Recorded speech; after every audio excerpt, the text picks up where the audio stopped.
Hello everyone, I am नवीन कुमार और एक company है जो कि हेल्थ केयर सेक्टर के अंदर में काम करती है। जो ये मेडिसिन वगैरह हम लोग का काम में लेते हैं, यूज़ करते हैं, और इंजेक्शंस वगैरह जो डॉक्टर्स हमें देते हैं, तो उन इंजेक्शंस के अंदर में एक सिर्फ काम में आती है, जो सॉरी वाटर काम में आता है, जिसको हम बोलते हैं स्टेरलाइट वाटर फॉर इंजेक्शंस। तो ये कंपनी वो बनाती है। साथ में कंपनी इंजेक्शन पाउडर भी बनाती है, ड्राई वाला, जिसको इस पानी के साथ मिला के दिया जाता है। साथ में कंपनी एक ड्राई सिरप भी बनाती है, जो कि बच्चों के लिए या फिर बड़ों के लिए जो कि काम में आती है, जैसे खांसी के लिए सिरप वगैरह हो गई, जिसको पानी में मिला के हम लोग ले सकते हैं। तो ये कंपनी स्टॉक मार्केट से पैसे उठाने का ट्राई कर रही है। कंपनी का नाम है ओनिक्स बायोटेक। तो यहाँ पर 13 नवंबर से 18 नवंबर के बीच में कंपनी का आईपीओ खुलने वाला है। 61 का कट ऑफ प्राइस है। यहाँ पे 29 करोड़ रुपीज़ कंपनी उठाने का ट्राई कर रही है, और पूरी जो वैल्यू लगा रही है वो 110 करोड़ रुपए की है। दैट्स छोटी कंपनी है, एसएमई सेक्टर की कंपनी है। तो उसी सेक्टर में कंपनी पैसा उठाने का ट्राई कर रही है। अब यहाँ पे जो एक अच्छी चीज़ कंपनी के बारे में देखने को मिलती है वो ये है कि कंपनी के जो क्लाइंट्स हैं वो बहुत बड़ी बड़ी कंपनियां यहाँ पर क्लाइंट्स के लिस्ट में कंपनी के पास में है। कंपनी के जो प्रमोटर्स उनके पास में 88% शेयर होल्डिंग थी आईपीओ से पहले, और 64% के आसपास में आईपीओ के बाद में रह जाने वाली है। That's again fine. अब जो कंपनी आईपीओ से पैसा उठा रही है, तो उसका मेन जो कंपनी ने कारण बताया है वो है कि हम लोग मैन्युफैक्चरिंग जो फैसिलिटी है, जो कि इनकी स्टेरलाइट वाटर बनाती है, मैन्युफैक्चरिंग यूनिट 1, वहाँ से कंपनी बोली कि हम जो वेन के अंदर में जो ड्रिप वाले सिस्टम से जो दवाएं देते हैं वो भी स्टेरलाइट वाटर बनाने की हम कंज्यूम कोशिश करने वाले हैं। बिकॉज अभी जो कंपनी है स्मॉल पाउचेज के अंदर में बनाती है, जैसे कि हम लोग यहाँ पर देख पा रहे हैं, इन पाउचेस के अंदर में भी बनाती है। तो वो जो बड़े बड़े आधा आधा लीटर के 100 ml के जो बड़े वाले हैं, जिनके ड्रिपिंग सिस्टम से चलता रहता है, दवाई उनके अंदर में इंजेक्शन की तरफ डाल दी जाती है। तो उन पाउचेस को बनाने की हम लोग यहाँ पर कोशिश करने वाले हैं। उसके लिए हमें प्रोडक्शन कैपेसिटी बढ़ानी पड़ेगी, उसके लिए पैसों की ज़रूरत है। दूसरा कि जो हमारी कार्टूनिंग सिस्टम है यूनिट नंबर 2 में, जहाँ पर हम लोग ड्राई पाउडर बनाते हैं मेडिसिन का और सिरप का, वहाँ पर हमें थोड़ा सा पैकेजिंग लाइन को स्पीड अप करना है। साथ में हमें थोड़ा सा लोन का जो पोर्शन है वो भी चुकाना है। तो कंपनी अच्छे खासे यहाँ पर रीजंस बता रही है, जो कि कंपनी की प्रॉफिटेबिलिटी फ्यूचर में इंक्रीज कर सकते हैं। That is good. और नेक्स्ट अगर देख लेते हैं, यहाँ पर कंपनी के जो मेन आज के दिन जो प्रमोटर हैं उनका नाम है नरेश कुमार, जिनके पास में 32% शेयर होल्डिंग थी आईपीओ से पहले, और अच्छी खासी बाद में भी रह जाने वाली है, जिनका मेनली कंट्रोल इन्हीं का रहने और बाकी दूसरों का भी अच्छा खासा कंट्रोल यहाँ पर रहेगा, संजय जैन, फतेहपाल सिंह। नेक्स्ट कंपनी के ऊपर में कुछ खास क्रिमिनल प्रोसीडिंग आज के दिन है ही नहीं, खास क्या है ही नहीं।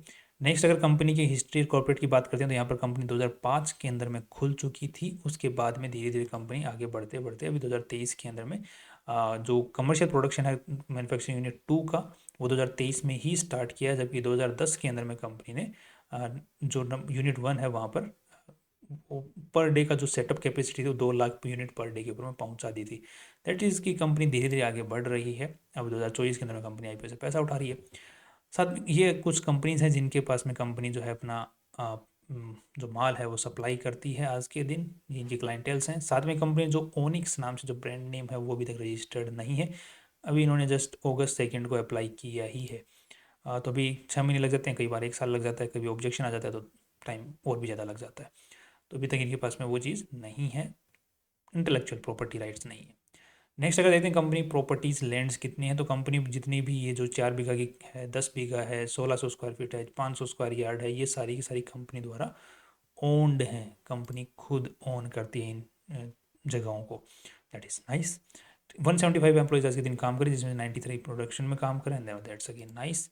कैपेसिटी यूटिलाइजेशन की अगर बात करते हैं, तो अभी फास्ट खास अगर कंपनी की बात करते हैं, तो कैपेसिटी अच्छी अच्छी खासी अभी तक यूनिट 1 में भी पड़ी हुई है, यूनिट 2 में भी अच्छी खासी कैपेसिटी पड़ी हुई है, जो कि कंपनी काम करी। बट द पॉइंट इज़ कि कंपनी बोल रही है कि हमें बड़े वाले जो जो स्टेरलाइट है वो बनाने हैं। दैट मीन्स की कंपनी स्पीड अप करना चाहती है और दूसरे एक सेगमेंट में घुसना चाह रही है। चीज़ों को स्पीड अप भी करना चाहती है और सेगमेंट भी दूसरा में घुसना चाह रही है, जो कि लार्ज सेगमेंट है। नेक्स्ट अगर देख रहे हैं, तो कंपनी का जो मेन रेवेन्यू आज के दिन आ रहा है, दैट इज़ 60% आ रहा है स्टेरलाइट वाटर से, और दूसरा 38% आ रहा है ड्राई पाउडर इंजेक्शन से, जो कि ठीक ठाक है। जबकि अगर हम लोग देखते हैं 2023 के अंदर में कंपनी का मेनली रेवेन्यू सिर्फ स्टेरॉइड वाटर से ही आ रहा था। तो यहाँ पर ये जो है ड्राई पाउडर इंजेक्शन, इसकी डिमांड बहुत तेज़ी से बढ़ रही है, जो कि हम लोग यहाँ पे देखने को मिल रहा है। स्टेरॉइड वाटर की इंजेक्शन की जो यूटिलाइजेशन जो रेवेन्यू जनरेट हो रहा है वहाँ से, वो थोड़ा थोड़ा धीरे धीरे कम हो रहा है। तभी कंपनी बोल रही है कि हम उस बड़े वाले सेक्शन में घुसना चाहते हैं आप, क्योंकि वहाँ पर रेवेन्यू अच्छे हैं। Now that's again a good thinking about from the management. ये कुछ कंपनी की मेडिसिन हैं जो कि कंपनी बेचती है, सॉरी ये दवाइयाँ हैं, जैसे ये ड्राई पाउडर वाली हो गई सिरप वगैरह, और ये कुछ और दवाइयाँ हो गई। ये है ही स्टेल वाटर। कंपनी का जो मेनली रेवेन्यू आ रहा है वो हिमाचल प्रदेश से आज के दिन आ रहा है, बिकॉज हिमाचल प्रदेश में ही कंपनी का मेनली सिचुएटेड है, तो मेनली वहीं से रेवेन्यू आ रहा है, और उसके बाद में हरियाणा से भी आ रहा है, और यहाँ पर मध्य प्रदेश से भी आ रहा है। सो ठीक ठाक कंपनी अपना काम चला रही है। Now that's again nice. अब नेक्स्ट अगर देख लेते हैं कंपनी की पूरे पैसे कितने लगे हुए हैं, तो यहाँ पे 74 करोड़ रुपीज़ कंपनी में लगे हुए हैं। उसमें से जो इन्वेस्टर्स का पैसा है ना, दैट्स 26 करोड़ ओनली। बाकी जितना ही पैसा कंपनी में लगा हुआ है दैट्स उधारी का पैसा। अब उधारी का पैसा क्यों लगा हुआ है, तो उसका रीज़न अगर हम पता करते हैं तो यहाँ पर ट्रेड रिसीवेबल वाला जो सेगमेंट है, अगर हम लोग देखते हैं तो यहाँ पर पिछले साल 2023 में 5 करोड़ था, फिर 15 करोड़ हो गया, अभी 17 करोड़ हो गया है।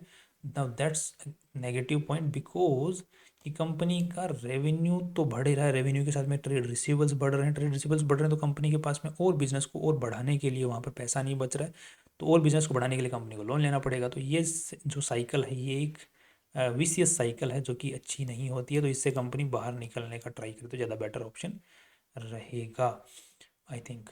नेक्स्ट अगर कंपनी के टोटल इनकम की अगर बात करते हैं, पीएनएल स्टेटमेंट की अगर बात करते हैं, तो कंपनी का रेवेन्यू 2022 के अंदर में बढ़ा था अच्छा खासा, 2023 के अंदर में ये 21-22 में बढ़ा हुआ है, 22-23 में कंपनी का घट गया है। तो यहाँ पे मेन रीज़न जो कंपनी ने बताया है वो ये कि कोरोना के जो डिमांड थी, कोरोना की वजह से वो डिमांड कम हो गई, जिसकी वजह से हमारा जो सिरप वाला जो सेगमेंट है वहाँ से माल आना कम हो गया, बिजनेस कम हो गया वो वाला, जिसकी वजह से हमें यहाँ पे एक कप देखने को मिला।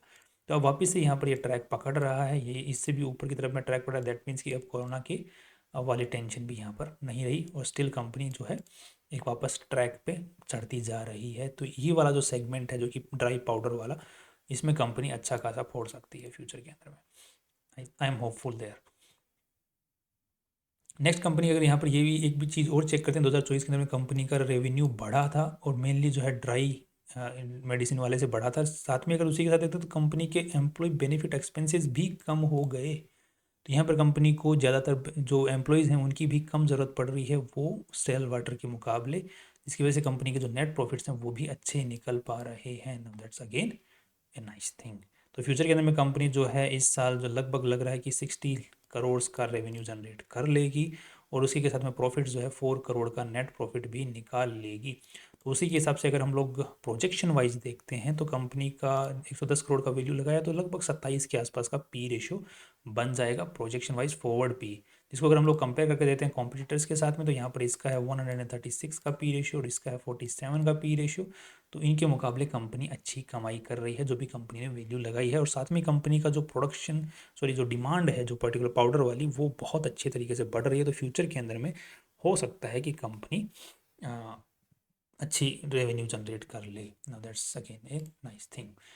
नेक्स्ट अगर देख लेते हैं थोड़ा सा कैश फ्लो स्टेटमेंट की साइड में भी, तो यहाँ पर अभी कुछ क्या खास दिक्कत नज़र नहीं आ रही है। कंपनी कैश जनरेट कर पा रही, 2023 में 6 करोड़ रुपया कैश जनरेट किया, अभी 1.5 करोड़ जनरेट किया। अब ये जो 1.5 करोड़ भी जनरेट कंपनी ने किया है वो भी ठीक ठाक, ये जो ट्रेड रिसीवेबल बचने के बाद में किया है, निकालने के बाद में किया है। Now that's again good. But company को दो चीज़ों के ऊपर में ध्यान देना पड़ेगा। एक तो जो मेनली एक चीज़ है ट्रेड रिसीवेबल वाला जो सेगमेंट, वहाँ पर कंपनी को ध्यान देना पड़ेगा। उसके भी अगर बात करते हैं तो अभी तक तो कोई इश्यू नहीं है, बट यहाँ पर इश्यू बनता हुआ दिख रहा है। एज कि हम यहाँ पे देख रहे हैं 2024 के अंदर में 6 महीने से पुराना जो डेटा है उसके अंदर में 2 करोड़ 91 लाख रुपए बचे हुए हैं अभी भी, जो कि अभी बकाया हैं। 6 महीने से 1 साल पुराना जो बकाया वो पड़ा हुआ है। यहाँ पे 13 करोड़ रुपए जो है वो 6 मंथ्स ओल्ड पुराना है, तो ये कोई इशू नहीं है। बट ये वाला जो मेन इशू है कितना पुराना बकाया नहीं रहना चाहिए। तो आई थिंक ट्रेड रिसीवेबल वाले सेगमेंट में कंपनी को काम करना पड़ेगा। अभी तक तो कुछ ज़्यादा प्रॉब्लमेटिक वहाँ पर नज़र नहीं आ रही हैं चीज़ें, बट फ्यूचर में आ सकती हैं जिस तरीके से कंपनी इंक्रीज़ कर रही है अपनी रेवेन्यू को। सो आई थिंक पी रेशियो के हिसाब से अच्छी है कंपनी। पी बी रेशियो के हिसाब से भी अगर देख लेते हैं तो ये 15 का पी बी है, और इस जेबी केमिकल्स का जो है इसका 9 का पी बी है। ये दोनों ही कंपनियां कंपनी ने खुद की आरएचपी में बताई हैं, उन्हीं को हम लोग कंपेयर करके देख रहे हैं। यहाँ पे अपनी तरफ से कुछ भी ऐड नहीं कर रहे हैं। कंपनी का जो 30 करोड़ रुपये यहाँ से उठा रही है, नेटवर्थ जो है वो 26 करोड़ की है, तो 30 लगभग कितना 55 56 करोड़ के आसपास में, 55 करोड़ मान लेते हैं। सो 55 करोड़ के सामने जो कंपनी की जो पीबी रेशियो है वो किस तरीके से निकलेगा, बुक वैल्यू प्राइस कितनी लगाई है कंपनी ने अपनी, 110 करोड़ की, 110 और 55, 102 का पीबी रेशियो निकल के आता है। नो दैट्स अगेन फाइन, जो कि अच्छा खासा है इनके मुकाबले अगर देखा जाए तो। आई थिंक इनकम भी अच्छी है, फ्यूचर भी अच्छा दिख रहा है। आज कंपनी के पास में अपनी खुद की प्रॉपर्टीज़ भी हैं, दैट्स अगेन नाइस। प्रोडक्शन भी बढ़ा रही है, दैट्स अगेन नाइस। फ्यूचर अच्छा है, आज की ठीक हालत, कंपेरेटिवली कमाई अच्छी कर रही है। So I think I am positive on this company in the long run and in the short run both. I think management is good and they are working fine. That's all from my side, I am positive on this company. बाकी आप कोई भी decision लें अपना positive negative financial adviser से पूछ के और रिसर्च करके ही लें। That's all, see you tomorrow.